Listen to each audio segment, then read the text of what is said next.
Hello class 10th, welcome back to your computer class. Students, in previous class we had studied about the analog communication system and then digital communication system, and now I am going to teach you modulation and demodulation. Yes, today our topic is modulation and demodulation. Okay, now I am going to teach you. Students, firstly I want to explain you कि जो modulation आपका होता है और demodulation होता है, आजकल जो आपका संचार हो रहा है बहुत ही ज़्यादा ज़रूरत है हमें ट्रांसमिशन की, ठीक है। तो जो बहुत ही ज़्यादा अधिक दूरी के लिए ट्रांसमिशन होता है उसके लिए हमें टेलीफोन लाइनों की ज़रूरत होती है, ठीक है, और कंप्यूटर्स की भी ज़रूरत होती है ना। तो जो टेलीफोन लाइनें होती हैं उनमें संचार एनालॉग सिग्नल्स के द्वारा होता है, ठीक है, एनालॉग सिग्नल्स के थ्रू होता है। और जो कंप्यूटर होते हैं उसमें संचार आपका डिजिटल सिग्नल्स के द्वारा होता है। तो जब हम टेलीफोन लाइनों का यूज़ करते हैं तो उसमें हम डिजिटल से एनालॉग में सिग्नल्स को चेंज कर देते हैं, ओके।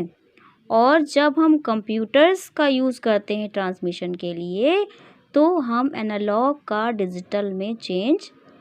सिग्नल का डिजिटल सिग्नल में चेंज कर देते हैं, ठीक है। तो इस ट्रांसफॉर्मेशन को ही हम मॉड्यूलेशन और डीमॉड्यूलेशन कहते हैं, ठीक है। In short we can say that कि डिजिटल का एनालॉग सिग्नल में चेंज क्या होता है, आपका मॉड्यूलेशन, ठीक है। और एनालॉग सिग्नल का डिजिटल सिग्नल में चेंज, इसको बोलते हैं हम, we can say it, demodulation, okay. तो आपको ये क्लियर हो गया होगा कि मॉड्यूलेशन क्या होता है। मॉड्यूलेशन होता है डिजिटल का एनालॉग में चेंज और डीमॉड्यूलेशन होता है एनालॉग का डिजिटल में change.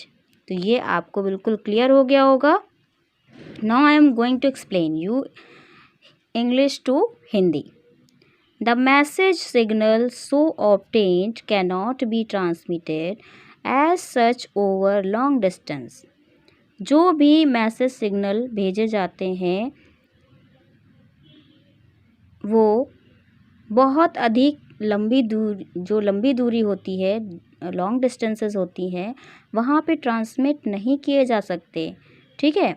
So to overcome this difficulties, तो इस समस्या से बाहर आने के लिए the signal is super imposed on high frequency wave. Signal को पूरा फोर्स किया जाता है, इम्पोज का मतलब थोपना होता है, लेकिन यहाँ पे फोर्स से आ रहा है। और किस पे फोर्स किया जाता है, हाई फ्रीक्वेंसी तरंगों पे, ठीक है। हाई फ्रीक्वेंसी की जो तरंगे होती हैं, वेव्स होती हैं, उन पर, ठीक है।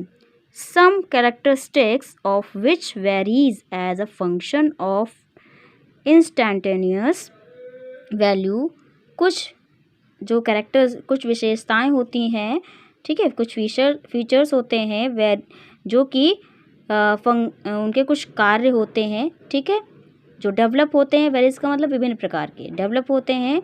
तो वो क्या होता है, कुछ इंस्टेंटेनियस होते हैं, यानी कि तात्कालिक, टेम्प्रोरी होते हैं। Value of the audio signal, और वो किसकी वैल्यू होती है, ऑडियो सिग्नल्स की, यानी कि कुछ जो कैरेक्टरिस्टिक्स होती हैं ये सिग्नल्स को ट्रांसमिट करने के लिए, मैसेज सिग्नल्स को, उसमें फंक्शंस होते हैं कई सारे, ठीक है, जो कि विभिन्न प्रकार के होते हैं, टाइप्स के होते हैं, और वो टेम्प्रोरी होते हैं ऑडियो सिग्नल्स के रूप में। And the resulting wave so produced is transmitted which is called modulating signal। और जो रिजल्टिंग यानी आउटपुट में, ऑडियो सिग्नल्स की जो आउटपुट में हमें वेव मिलती है, ठीक है, प्रोड्यूस होती है, उत्पन्न होती है और ट्रांसमिट की जाती है, यानी कि एक आदान प्रदान होता है, संचारित की जाती है, उसी को हम मॉड्यूलेटिंग सिग्नल बोलते हैं। ठीक है, तो यहाँ पे सीधा सा आपका शॉर्ट में आ रहा है कि ऑडियो सिग्नल्स जो होते हैं वही हम जो हम ट्रांसमिट करते हैं, जो उत्पन्न होते हैं, उन्हीं को हम मॉड्यूलेटिंग सिग्नल कहते हैं।